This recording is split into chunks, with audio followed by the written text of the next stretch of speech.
ilmu ekonomi.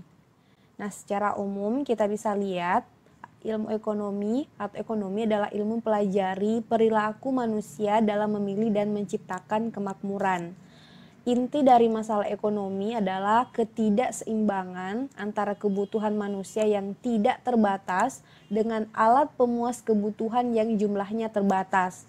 Nah, permasalahan ini kemudian menyebabkan timbulnya kelangkaan. Nah, ini contoh gambar dari ketidakseimbangan. Jadi pada gambar pertama kita lihat ada beberapa warga yang sedang mengantri untuk mengambil tabung gas. Nah, sementara misalnya di sini gasnya habis. Nah, ini berarti jumlah yang membutuhkan dengan jumlah yang tersedia dalam hal ini adalah gas itu tidak seimbang, jadi terjadi kelangkaan. Nah, sama seperti pada gambar kedua di SPBU, jadi di sini banyak orang yang mengantri untuk mengisi bensin dan lain-lain, sementara di sini premiumnya atau bensinnya itu habis. Nah, ini juga salah satu contoh bahwa tidak terjadi keseimbangan antara alat pemuas kebutuhan dengan orang yang akan menggunakan alat tersebut. Nah, kata ekonomi sendiri itu berasal dari kata Yunani oikos yang berarti keluarga, rumah tangga, dan nomos yang berarti peraturan, aturan, ataupun hukum. Nah, secara garis besar itu diartikan sebagai aturan rumah tangga atau manajemen rumah tangga. Nah, definisi ilmu ekonomi dapat dikembangkan dari 3 konsep kunci sebagai berikut. Yang pertama adalah kebutuhan dan keinginan manusia itu tidak terbatas. Kemudian yang kedua, sumber daya ekonomi yang tersedia untuk memenuhi kebutuhan dan keinginan manusia itu relatif langka.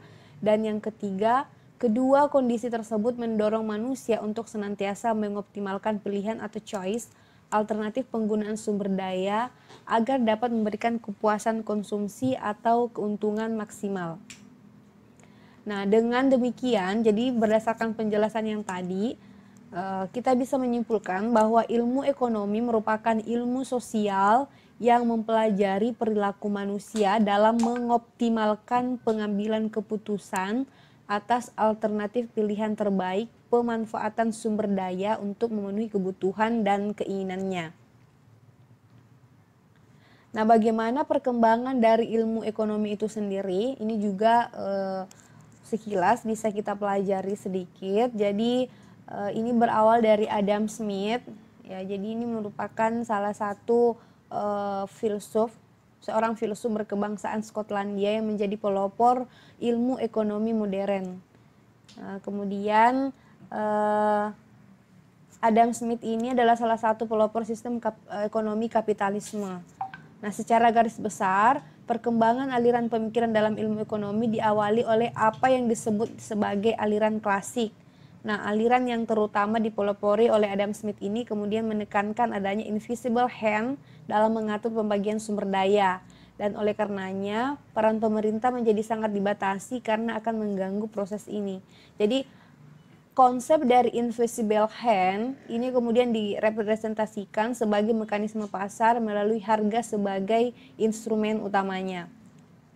Selain Adam Smith, ini juga ada beberapa tokoh-tokoh lainnya. Yang pertama adalah Karl Marx, kemudian Friedrich Engels, kemudian Thorstein Veblen dan Douglas Seymour. Jadi aliran klasik mengalami kegagalannya setelah terjadi depresi besar pada tahun 1930-an yang menunjukkan bahwa pasar ini tidak mampu bereaksi terhadap gejolak di pasar saham.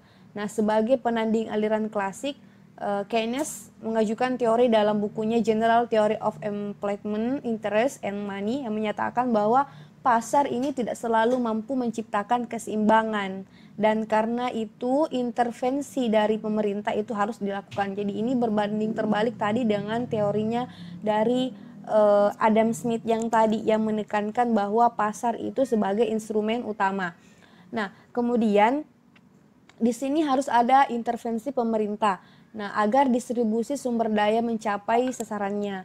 Nah, dua aliran ini kemudian saling bertarung dalam dunia ilmu ekonomi, namun perkembangan dalam pemikiran ini juga berkembang ke arah lain seperti teori pertentangan kelas dari Karl Marx, kemudian aliran institusional yang pertama dikembangkan oleh Thorstein Veblen dan kawan-kawan, dan kemudian oleh peraih Nobel Douglas Sinnor.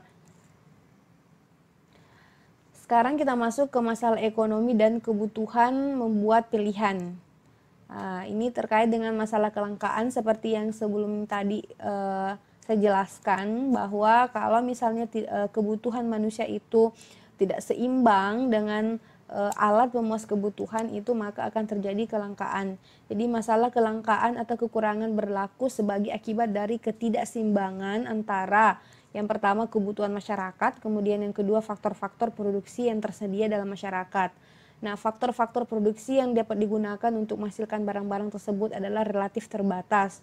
Oleh karenanya, masyarakat tidak dapat memperoleh dan menikmati semua barang yang mereka butuhkan atau inginkan.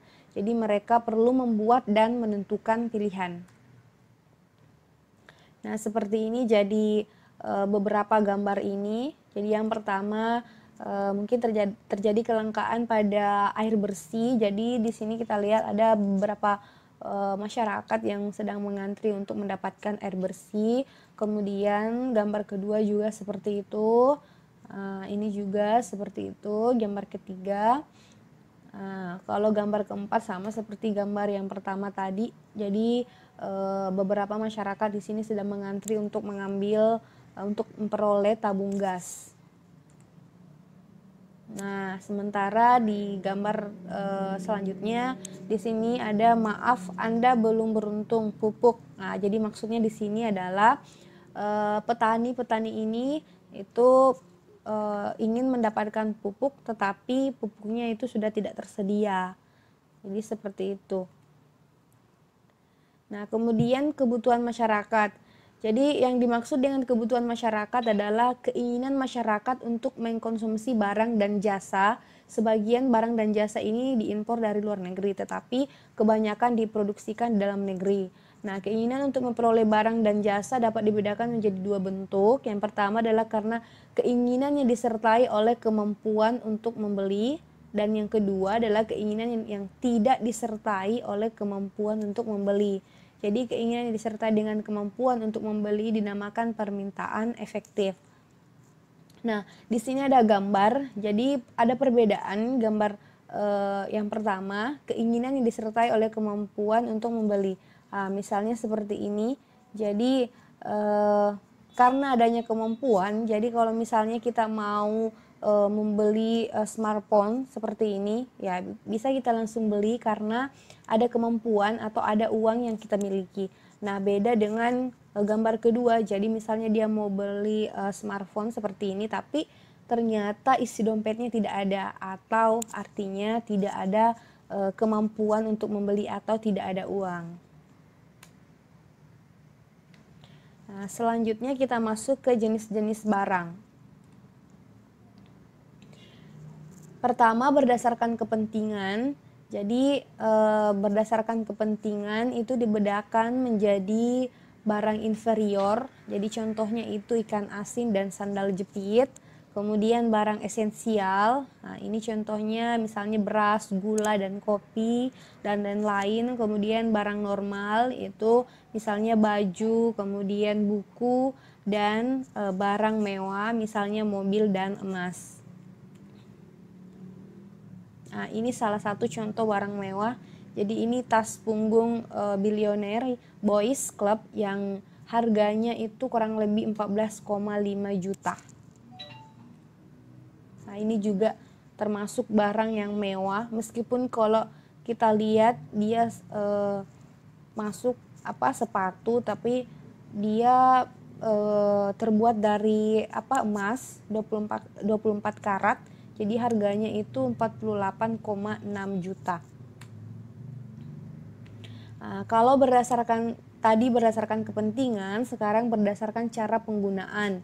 Nah, berdasarkan cara penggunaan itu menjadi barang pribadi, kemudian Contohnya misalnya makanan, pakaian, dan mobil, kemudian barang publik, itu contohnya jalan raya, lampu lalu lintas, dan mercusuar. Jadi ini termasuk barang publik atau publik karena digunakan secara bersama. Lain misalnya oleh makanan yang mungkin dimakan oleh kita sendiri, kita yang beli sendiri, kemudian pakaian itu digunakan oleh kita sendiri, sama dengan misalnya mobil atau kendaraan lainnya itu digunakan oleh kita sendiri.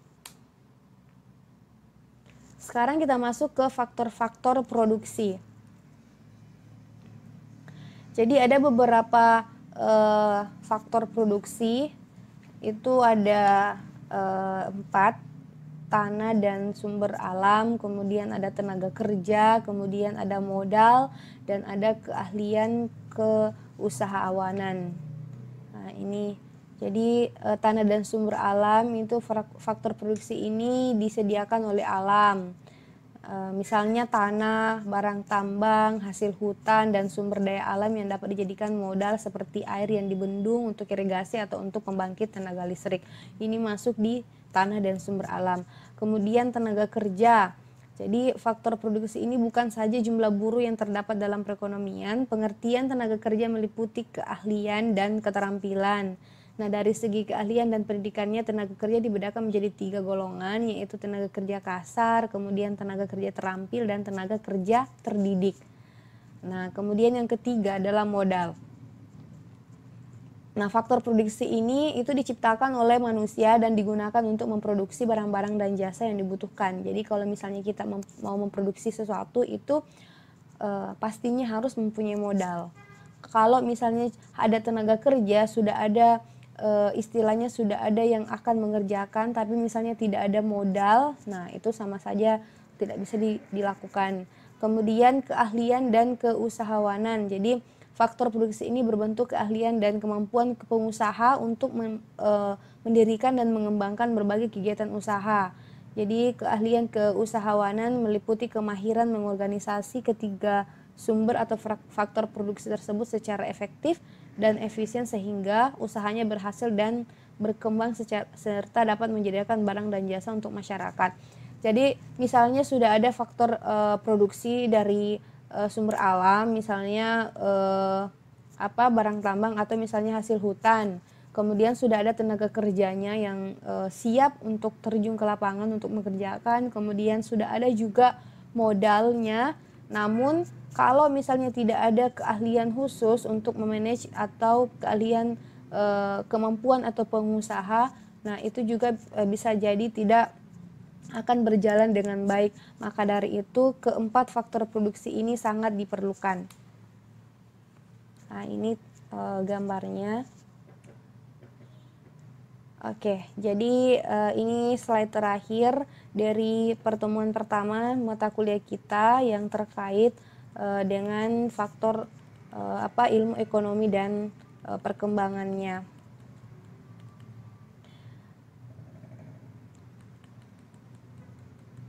Baik, jadi sekian mata kuliah pengantar ilmu ekonomi untuk pertemuan pertama. Nah, untuk tugasnya sendiri nanti bisa dilihat pada virtual class.